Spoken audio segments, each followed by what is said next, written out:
Larry parked his old pickup by the edge of the Pacific Heights block, heart pounding as he stepped onto the creaking wooden steps of his daughter's brownstone. He clutched a box wrapped in pale blue paper, her grandmother's scarf folded inside, and rehearsed a gentle greeting, though his throat felt dry. When the polished brass door swung open, he saw Hannah's cool eyes and stiff posture before she spoke. "Dad," she said, voice sharp like the San Francisco wind, "you're not invited. Go away." The box slipped from his fingers and thudded on the marble floor, paper tearing at the corner. He wanted to call out her name, to remind her of the treehouse he built when she was 5, or the nights he read her stories by a dim lamp. Instead, he stood still, watching her draw herself inward as she stepped back to reveal a line of well-dressed guests waiting beyond her. He hardly recognized the woman in the sleek black dress. His little girl had grown into someone he barely knew. "I said go," she repeated, voice low but unforgiving, and the door closed before he could explain that the scarf was her grandmother's last gift, or that he had spent every spare dollar to make her life easier. He lingered a moment on the shiny threshold, the faint scent of white roses still lingering in the hallway, a scent he remembered from her wedding rehearsal dinner years ago. Then he turned and walked back down the steps, each creak under his boots echoing like a warning. The city lights blinked through the fog, the Golden Gate Bridge faint but unbowed in the distance, as if to remind him that some bridges span storms. Back in his truck, Larry's knuckles whitened on the wheel as he took in the sharp edges of his anger and hurt. He started the engine, but did not drive away. Instead, he reached into the glove box and pulled out a faded ledger, yellowed pages full of records, tuition checks to her private school, mortgage payments on her childhood home, night classes he took so he could earn more. He flipped to the latest entry, today's date, a final donation toward her anniversary celebration. He closed the book with a snap. For decades, he had believed that love spoke in acts of sacrifice, counted in dollars and hours. But tonight, he learned that some debts go unacknowledged. As the engine hummed, he glanced at the darkened brownstone, now alive with laughter and light, and a strange calm settled over him. He reached for his phone and dialed a number saved under Morgan and Lee Investigations. When a voice answered, he said, "I need everything on Hannah and her husband, properties, bank transactions, permits, every stone turned." He paused to let those words sink into the night air, then added quietly, "By morning."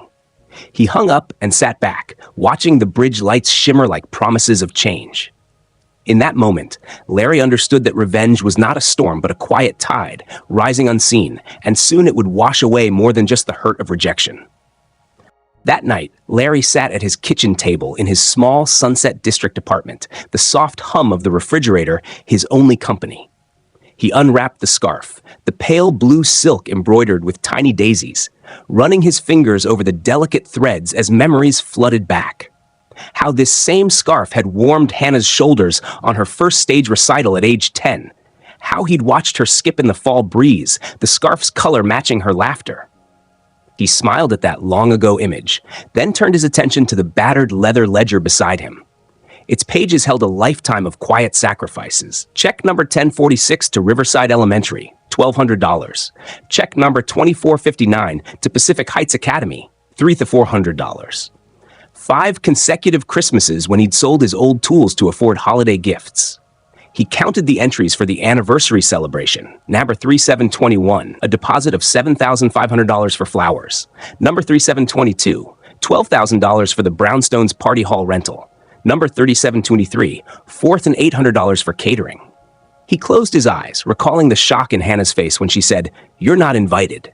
His chest tightened as he realized every dollar, every late night of work had been met with cold indifference. Yet he felt no rush of anger, only a cool determination forming in his mind like concrete setting in a mold. He slid the ledger into a worn briefcase and dialed the number for Morgan and Lee Investigations. "Yes," he told the detective he'd spoken to moments ago, "I want a complete background check on my daughter and her husband." As he spoke, he poured 2 cups of tea, his movements deliberate, measured. He requested property records, bank statements, permit filings, shell corporations, anything that revealed their secrets. The detective agreed to deliver the findings by dawn. After the call, Larry leaned back, watching the steam rise from his mug. Outside, streetcars clanged by, and the city's fog rolled in from the bay like a living curtain. He thought of his own small construction firm, Clark Construction, built from nothing, brick by brick, employee by employee. He had raised Hannah on the profits of the very business, now leaving him in the cold. A deep sense of irony crept through him, but it felt oddly satisfying rather than bitter. He resolved to use every skill honed over 25 years: research, negotiation, patience. A quiet plan took shape. He would follow the money, find every hidden flaw in their grand anniversary facade, and expose it so thoroughly that no guest could ignore the truth. It would be justice, not revenge, though revenge's thrill would be a welcome side effect. As midnight approached, Larry gathered his notes and prepared to visit the local archives. He donned his worn tweed jacket over a crisp shirt, tucked the scarf into his briefcase alongside the ledger, and slipped out into the damp night. The archival building stood near the Embarcadero, its old stone walls lit by amber lamps.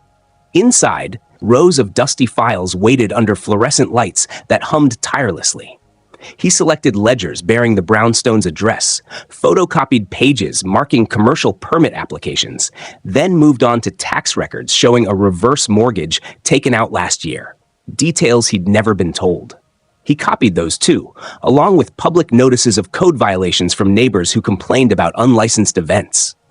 Each revelation felt like a piece of a puzzle.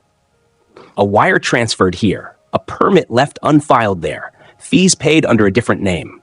By 3 a.m., his briefcase was heavy with photocopies and sticky notes mapping out timelines and connections. He sat on a metal stool, exhausted but energized by the work. He glanced at the clock. 3:27 a.m.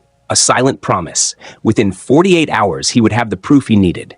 He packed up and left as quietly as he'd arrived, the night air crisp against his skin. Back home, he brewed fresh tea and spread the documents on his table. Under the soft glow of his desk lamp, he studied their glossy surfaces, letting the hidden story emerge. The brownstone was a commercial venue masquerading as a private home. The reverse mortgage had funneled $500,000, his $500,000, into renovation funds. Large payments for catering and decor had been authorized under his name, but charged to an account he'd never approved. He traced lines from one document to another, marking each discrepancy in red. The hidden bombshells gleamed like buried treasure, proof that Hannah and her husband had built their perfect anniversary on lies and his unknowing generosity. He closed his eyes and breathed deeply. When the sun rose over the bay, he would have every fact aligned, every hidden truth ready to unveil at the perfect moment. He poured the last of his tea into the sink, donned his jacket, and stepped outside as dawn painted the sky pink. In his briefcase, the secrets lay waiting to unravel the world Hannah had created without him.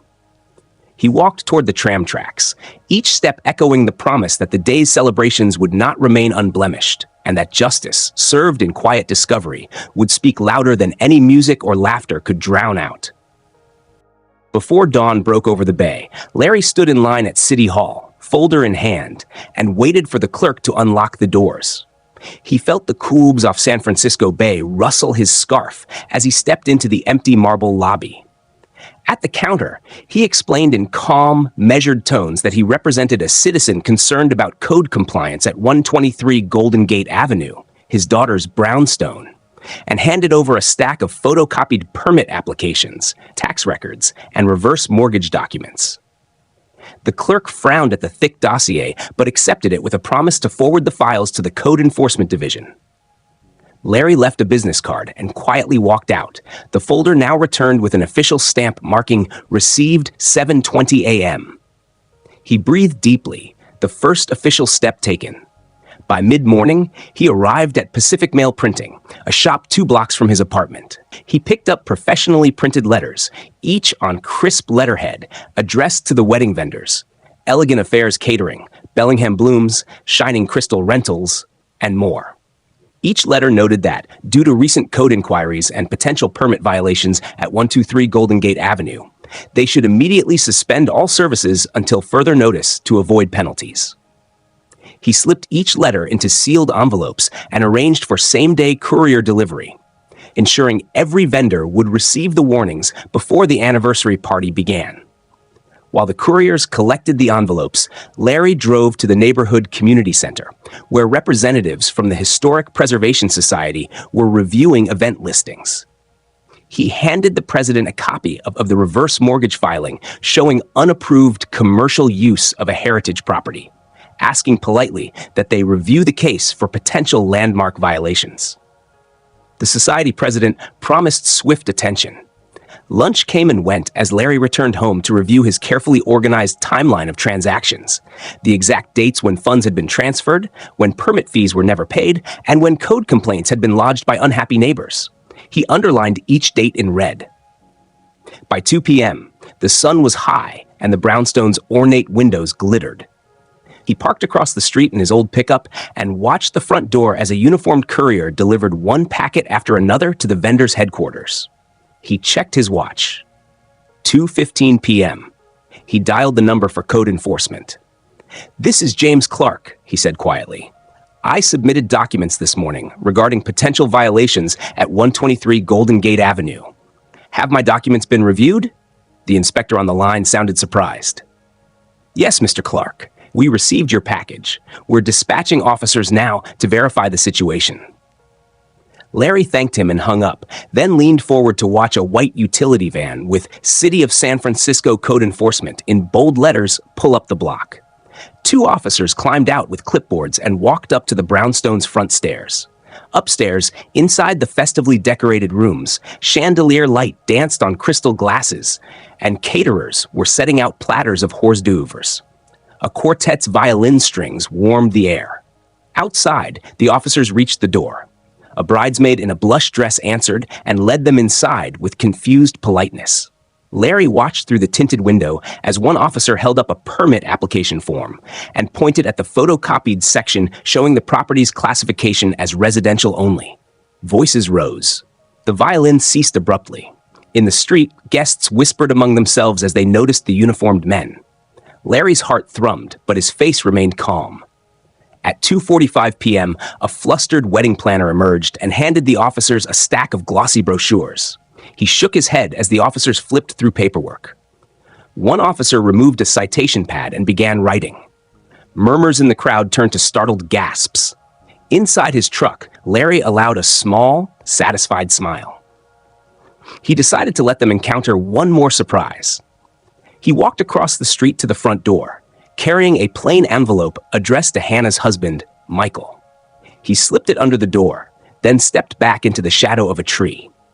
Through the lace curtains, he saw Michael retrieve the envelope and read the single-page notice printed on official letterhead from the city's Office of Historic Preservation. Due to unauthorized commercial use and violations of Municipal Code Sections 123.4 and 23.7, you are hereby ordered to cease and desist all events and gatherings at this location pending full review. The wedding planner closed the door, pale and wordless. Chairs toppled as guests hurried to gather their belongings. Crystal clinks echoed like distant bells. Larry watched while a haze of confusion and resentment grew behind the windows he could no longer see through. He let the moment linger, long enough that the violinist packed away her instruments, the caterers sealed their chafing dishes, and expensive floral arrangements stood neglected on silver platters. At 3:15 p.m., the front door burst open and Hannah stormed out, her diamond earrings glinting like tears. She met Larry's gaze across the street for the first time since earlier that evening. "Dad," she whispered, voice cracking with disbelief and anger, "what have you done?" He lifted his chin and inclined his head once, almost imperceptibly. "What needed doing?" he said quietly. He turned and walked away down the block, past the crowd of gossiping guests and unsold champagne, past the 3 city workers taking photographs and filling out more citations.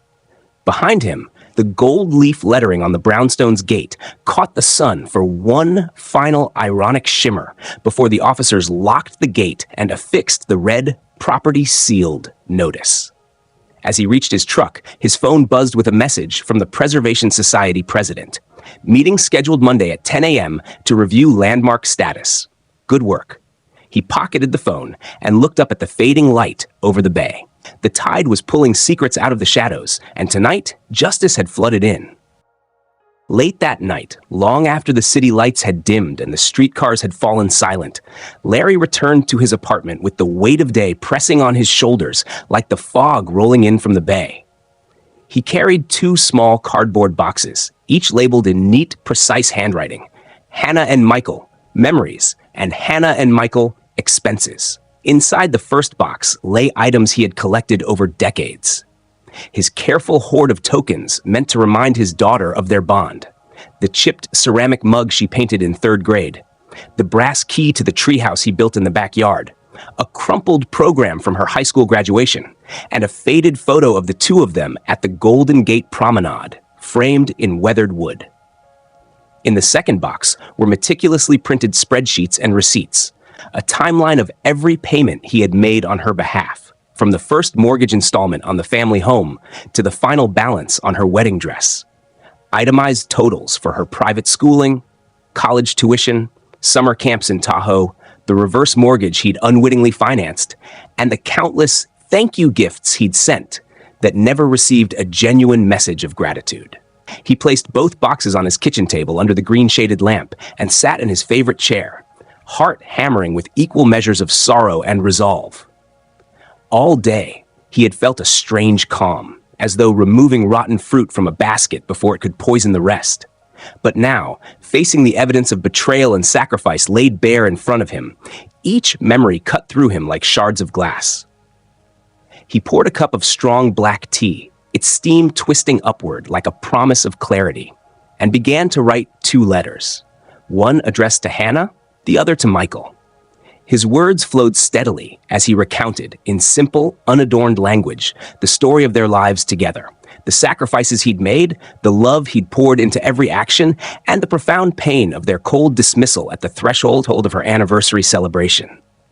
He described the receipts and photos as proof of a lifetime of devotion, and he warned gently that true reconciliation required honesty, respect, and recognition of the debts of the heart as much as those of credit.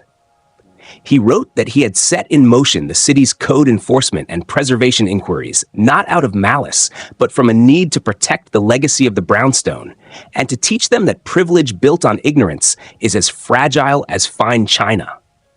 When he finished, he sealed the letters and slid them, along with the two boxes, into his lighter and nearly new Ford van, the same vehicle his daughter had once driven on her first day of college orientation. He spent the rest of the night planning his route. First, he would drive to the brownstone before dawn, slip the boxes through the mail slot beneath the front door, and quietly lock the gate behind him. Next, he would visit the offices of every vendor who had received his earlier cease and desist letters, delivering copies of his letters to Hannah and Michael, and ensuring that their managers understood the depth of the father's pain and the breadth of his evidence. Then, he would swing by the newspaper office where the Historic Preservation Society had agreed to publish a feature story on the brownstone's heritage and the lessons it embodied about respect, gratitude, and the hidden costs of entitlement. All this done, he planned to return home by midday, take a brief rest, and then prepare for the community meeting scheduled that afternoon, where he would present his case to the Historic Preservation Board, complete with the original artifacts from the memories box, to show that the property was not merely a venue, but a family home whose history demanded dignity beyond the glitter of a single event. As the clock neared 2 a.m., Larry closed his eyes for a moment, listening to the distant hum of a maintenance crew repairing streetlights, and felt a faint flicker of doubt. Was he being too harsh? Would his daughter ever forgive him? But he shook his head, recalling her icy words, "Go away," and felt the resolve harden again like cement in the bay's cold water. He wanted her to remember that every blessing she'd enjoyed had come with a cost he paid willingly, and that the true value of family lay in mutual recognition and heartfelt thanks, not in silent assumptions and hidden debts. He turned off the lamp, slid into the passenger seat of his van, and drove through the deserted streets toward Pacific Heights, where the brownstone silhouette loomed against the starlit sky. His headlights swept across the wrought iron gate, and he parked just out of view, carefully retrieved the 2 boxes and the letters, and made his way through the soft grass, mindful of the morning dew glistening like tears on the lawn he once mowed for their childhood games.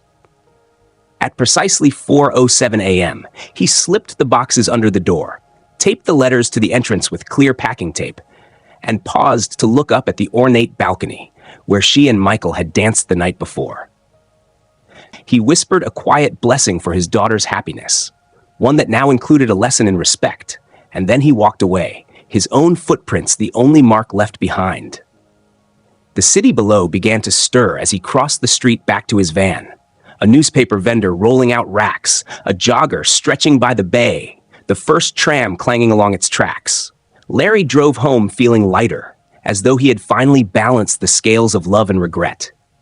In his living room, he sipped cold tea and watched the sun rise in pale gold over the water. He did not know how his daughter would react when she found the boxes and letters, or what doors the community meeting would open at that afternoon's hearing. But he held on to one unshakable truth. Sometimes, the most powerful revenge is not to shout your anger, but to whisper your evidence and let the world see what you valued in silence for so long. That afternoon, as the late afternoon sun warmed the ornate facade of the brownstone on Golden Gate Avenue, Larry arrived at the Historic Preservation Society meeting carrying his 2 small cardboard boxes and a neatly typed binder labeled Family History and Code Compliance. Inside the Society's wood-paneled conference room, the president, a stern woman named Miss Caldwell, greeted him with a courteous nod and beckoned him to the front table. Dozens of community members, reporters from the local paper, and a surprised array of vendors he had emailed watched as he set down the boxes and binder, then placed the chipped ceramic mug, the brass treehouse key, and the folded graduation program next to receipts totaling nearly $1 million in contributions he'd made on behalf of his daughter. He began by showing photographs of Hannah as a child, each captioned with a date and a ledger entry. September 12, 1998, kindergarten mug painting, check number 525, June 2, 2009, high school graduation program, check no 1342, and, most shattering of all, November 5, 2024, reverse mortgage application authored by Michael on an account under his name, check number 3721. He then laid out the binder to reveal permit records demonstrating that the brownstone's grand anniversary celebration violated residential zoning and historic landmark regulations, and that every payment for catering, flowers, and crystal rentals had been processed without proper authorization.